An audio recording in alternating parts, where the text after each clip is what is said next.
My name's Amanda Careford and I'm based in the UK and I've been painting professionally for around 10 years and ran face painting and bling business called Bling Mania. Hi, I'm Elizabeth Gael and I've also been painting professionally for around 10 years as Sparkle Face painting. Elizabeth and I have been friends for several years and around a year and a half ago decided to run a one-stroke class, and from that the face painting hub was born. We now have a whole bank of online classes and tutorials, a line of amazing brushes, and we have literally just launched our own line of one-stroke paint palettes that we'll be using in the class. We have created 3 designs for you, working with Olga's reforestation theme, starting our first class showing you some of our tips and techniques to improve your line work. This is followed by a cheek art frog, a waterfall eye design, and then a rainforest princess mask. We are so excited to be helping you along your face painting journey and hope you enjoy the class. So let's dive right in and start painting. Hello and welcome to the first part of the Face Painting Hub class for the International Face Painting School. We're just going to take you through some of the line work techniques that we use on our designs. We're both going to be using a pointed round and a round brush. This is a Global Springback number 3. Elizabeth will be using a low Cornell round, but they are very similar. We're just going to take you through some of the keystrokes we're using and some fun techniques that you can do to make your designs a bit different as well. So I'll be using DFX White, which is a really good line work white because it's waxy. You should always have a waxy white for your line work because it makes it nice and opaque and easy to work with. And I like to decant from the normal DFX tub into one of these square containers because it's got these little ridges. I just put paint either end and I can then work up small amounts of paint and then push the liquid paint into the middle, the creamy paint into the middle, so that I can use that to dip in rather than constantly working on the top of the cake, which can make it go quite gloopy and soft. So if you've got a large cake, I wouldn't recommend spraying it, but because I only use very small portions and I refresh them every couple of jobs, it's okay to do it like this. So I'll put 4 or 5 sprays in, and as you can see, it's very wet, and I'm just going to use a filbert. Any filbert would do. They're a bit more robust than your line work brushes for working the paint up. And at the start of every job, I would do this so that I had the paint worked up before I even started painting anybody. And I'm just going to push the liquid into one end and just work that up with the brush. And I want to get it nice and creamy. Now, it's a good idea to spend a couple of minutes doing this to start with, because then you can just keep refreshing the moisture with your brush as you go along with the job. You don't need to keep spraying it. So once I've got a nice creamy consistency, like that, I just push it all into the middle, and then I haven't got all that wet paint sitting on top of the solid paint here. And now that's ready to use. So I'm going to start with a Global Springback round number 3. Any round will do a similar job. Some are slightly more pointy than others. But when you first go into your paint, you'll be able to see as it works up the bristles if you've actually got water or paint in this area. And if you've still got a watery area here, your line work is going to be watery. So I always make sure that the paint goes all the way up to the ferrule, the metal bit, so that I've got nicely worked up paint in the reservoir, which is the belly of the brush, the fatter bit just here. But what you don't want to do is paint with dripping paint. So that would be too much. And if I actually put that on skin, I would end up with a drip. So then just on the top of a dry bit of cake, I just twist it. And that then brings my brush to a nice point and gets rid of the excess as well. So I've angled the camera a little bit, so hopefully you can see exactly how the bristles are moving. We'll be using comma strokes or teardrops in lots of our designs. And for those, you need to push down the full length of the bristles and then move them towards you, gradually lifting up. Now, the slower you do it, the more wobbly it will be, as you can see with that one. So I'll do the next one a bit quicker. You're starting off almost perpendicular to the surface, which means you're upright. And if you're balancing on your little finger, that will help give you stability, but also it means you've got lots of scope for movement with barely moving your finger. If you balance on your hand, you've got much more restricted movement for actually working around a design. So practice balancing on your little finger if you don't already. It will really help. And the faster you do these, the better. But what they aren't is a flick. You can do flicks if you want to. So if I did that, but you then don't end up with a nice point at the end. Some round brushes, when you do it, you actually have to rotate them in your fingers as you come towards the end. And that takes practice, being able to rotate and maintain control of the stroke. So full body of the brush down and then rotate slightly and come up and you end up on a nice point. And it's really good practice to do these in different directions. Lots of these strokes often look better when they're not straight and they're slightly curved. So practice them coming in at different angles.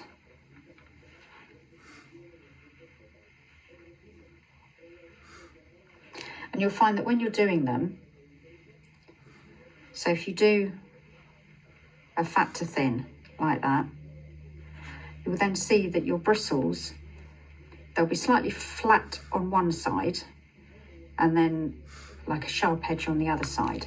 So once you've done one stroke down like that, if you then turn it a quarter turn, you would be able to do a drag and drop and still have a nice point. Drag and drops and teardrops don't work as well on paper as they do on skin. So practicing on skin is a lot better. This is tan card. It's 180 GSM tan card, which is great for contrast and it grips the paint well, better than a board. Line work on a board is really hard work, but skin is always going to be the best surface to practice on. So arms, legs, anyone who's willing. So again, if you're going to do a drag and drop, if you load your brush with paint and do a drag and drop, and you've got a lot of paint on there, it's very hard, unless you've got a pointed round, to get a really fine point when you start. So that's where you start. And see, this is where doing it on paper doesn't work as well. It slides around. Let me do that one again. So coming and then laying flat at the top of the stroke. But this is why it's so important to practice on skin. So if you do a teardrop first, so fat to thin, and then you rotate your brush a quarter turn, you can then do your drag and drop. But practice these in all directions. So going from bottom to top,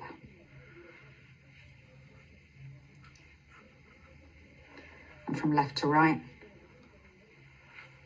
and right to left, and try them at different speeds and different pressures. The pressure that you use on the bristles will affect the stroke that you're doing.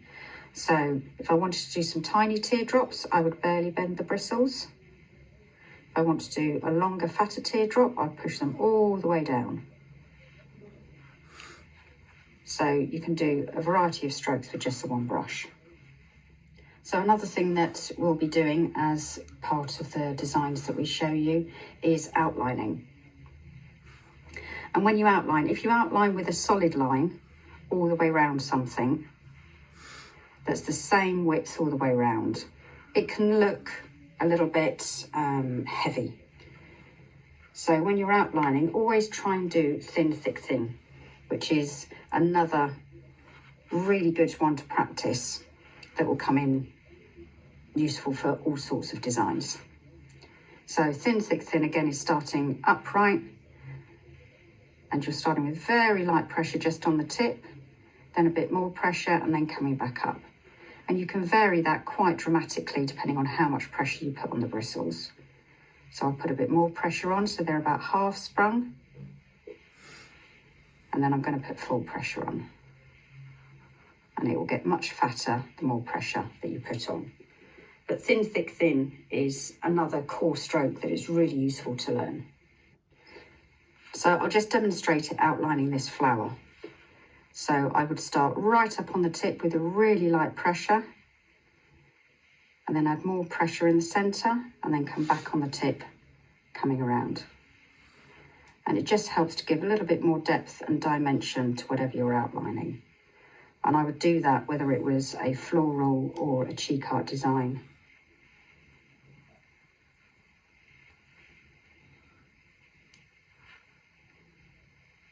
So light pressure, about a third sprung, and then back up to the tip again.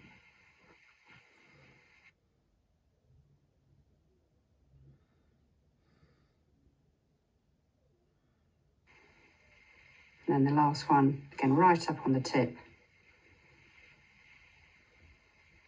A little bit of pressure, and then back on the tip as I come round. So the other brushes that we'll be using are Rosemary & Co 366 pointed rounds. So this is a 2, a 4 and a 6. I often use the 2 for line work, and so does Elizabeth. And the number 4 is probably our most used brush that we use for all sorts of accents and leafy type marks. The number 6 I always use for my tiger stripes, and they're, unlike the round brushes, they're really pointed, so they've got very few bristles at the tip, which means you can start and finish on a really fine point. So again, I would load these exactly the same, but as before, make sure, and it's easy to see when the bristles aren't white, it's easy to see if you haven't loaded properly. So if all you do is dip in the end, you've got water in this bit, and the pigment, the actual colour, in that bit. You want it all the way up to the top. And that will mean you've got a full load and it will keep going for longer.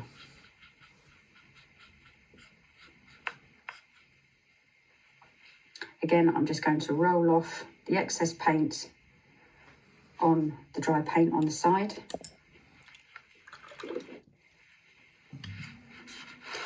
So if you wanted to do teardrops like this, they would be very pointed.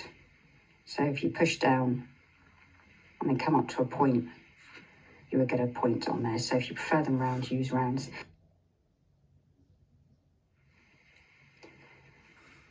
These are absolutely brilliant for thin, thick, thin.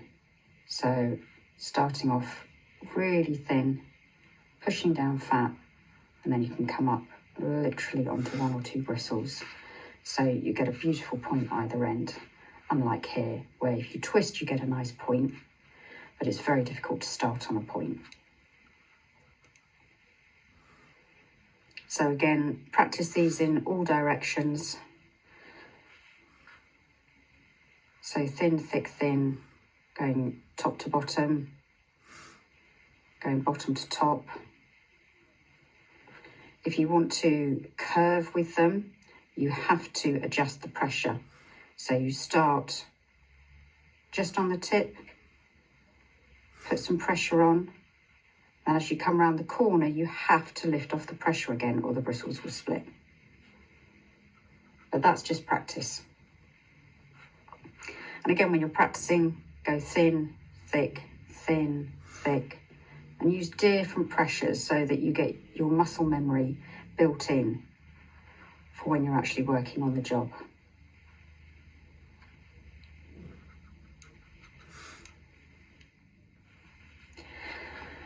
So these are also really nice if you double load, so just get a little bit of colour on the end, and they do beautiful drag and drop petals. Or if you did it with green, you could do leaf accents, you can pull it through. But again, do them in different directions, and the more pressure that you put on, the bigger the area will be when you drop down. As you can see, you can vary it. So this is a number 4, but you can do this with a number 2 or a number 6 as well and get more fine lines or more dramatic lines. So I'm just going to show you some of those strokes on my arm. So I'm going to use the Global Springback number 3 round first.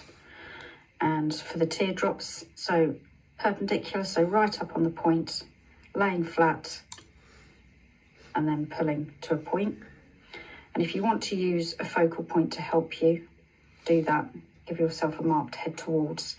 But my tips will never actually meet that focal point. So if this was the centre of a princess crown, I'd come round and do them like that, and then the other side. But none of them would actually meet that focal point. You can even have a dot as part of your princess crown if that's what you're doing.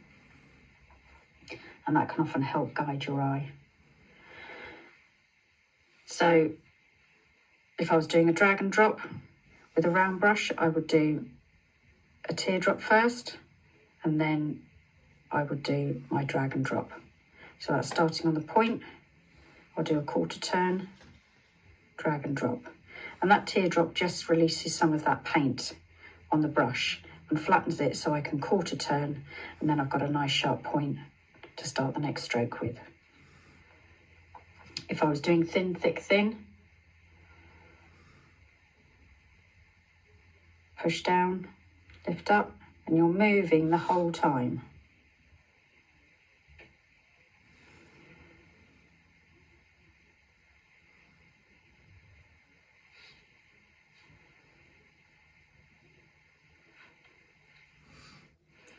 So moving on to the rosemary and cone number 4, pointed round. So again, starting up, right up on the tip, perpendicular to the surface, thin, thick, thin.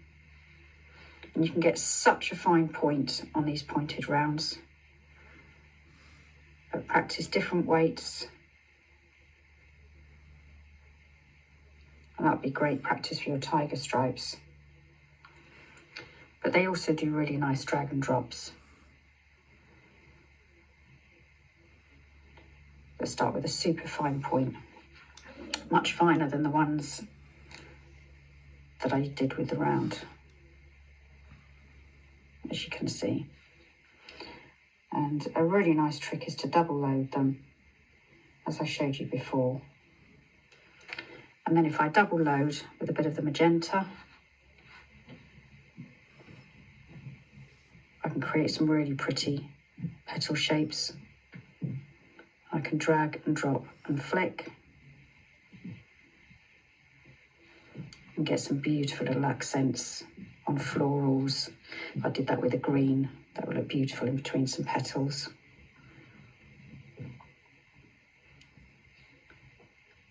But practicing your line work is absolutely crucial. So have fun with it, try different pressures, try different brushes and see what they do. So that's finished the line work section of our class. We're going to start with Elizabeth's cheek art frog, and then she'll be doing a waterfall eye design, and then I'll be doing an Amazonian princess style mask. So have fun with your painting, and we're looking forward to your questions.